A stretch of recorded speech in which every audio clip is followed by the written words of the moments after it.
Hey everybody, James Phifer with ACCU here, and in today's video we're going to be talking about what it is to become a board member. A few different scenarios here. Perhaps you're new to a community and you want to be on the board. Perhaps your board is looking for members to serve, or perhaps you're being volunteered or voluntold that you need to service your community and your board and you don't know what the next step is. So you have come to the right place. And side note right off the bat, it's very difficult to be a board member, but we're going to try and make it as easy as possible. So I got 5 steps for you to follow today to make your job as a board member much easier.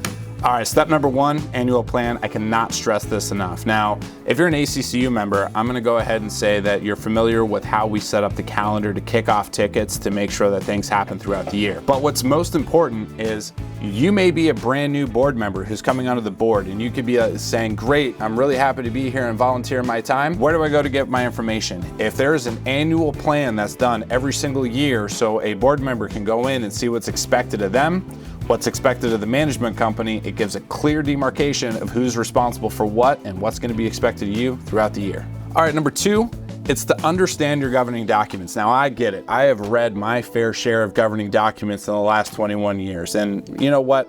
I actually like it now because I understand it a lot more now that I have 21 years of experience. But I tell you what, when I first started reading governing documents, it will put you to sleep.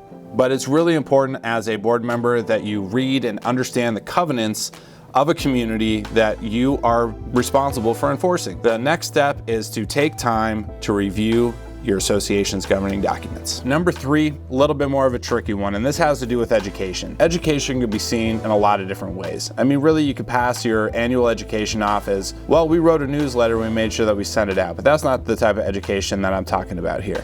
To take a proactive approach to making sure that you get an education, learn your resources. Number 1, Community Association Institute, CAI, they're a great resource for education.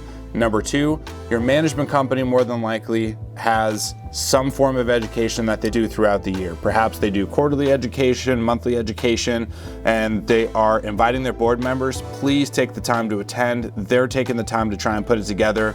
Your attendance goes a long way.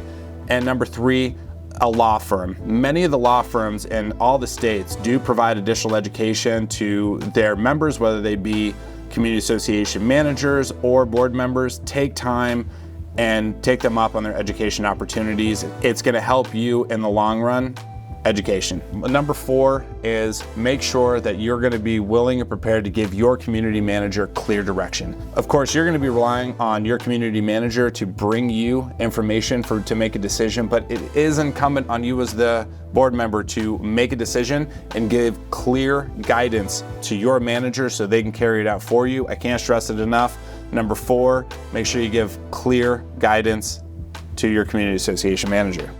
Number 5, I would say that this is probably one of the top of my list, and it's proof of funds. Before asking your community association manager to go out to get a bid, going into being a board member, understand that your first obligation is to make sure that an association has proof of funds in the bank account to be able to perform jobs for the community before you ask them to go get a bid.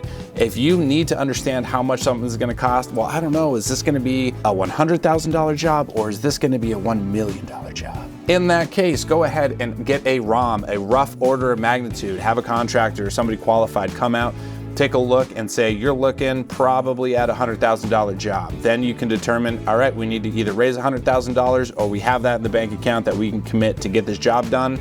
That is going to help you get things done in your community, and you're going to make your contractors a lot happier. So that is our 5 things that you're going to need to know going into being a board member. And until next time, my name is James Phifer, and I look forward to bringing you additional educational content.